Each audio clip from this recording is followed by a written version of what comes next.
एक सोहर गीत गाने की कोशिश करती हूँ, अच्छा लगे तो दोस्तों कमेंट में बताएं कैसा गाना लगा।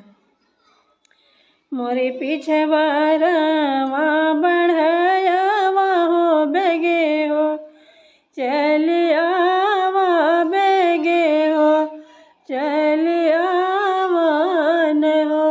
मोरी भैया काठे के पुतरी या बनावा तजिया रा बुझाई बहो। मोरे बड़े काठ के पुतरी या बनावा तजिया रा बुझाई बहो। तेलवा मकई बुकाउआ हो खटोला, वासुताई खटोला वासुताई लाहो। मोरी सखिया रस रस बेने या डोलाई तजिया रा बुझाई लाहो। मोरी सखिया रस रस बेने या डोलाई तजिया रा बुझाई लाहो।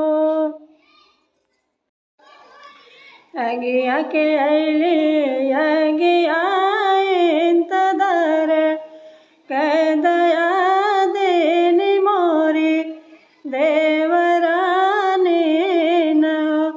मोरी बहिनी कहिया तोरे होरे लाज न मलत हमें ना जनावेलु। मोरी बहिनी कहिया तोरे होरे लाज न मलत हमें ना जनावेलु। राम के दियल होरिला होत सज मैं जनाई तेओ।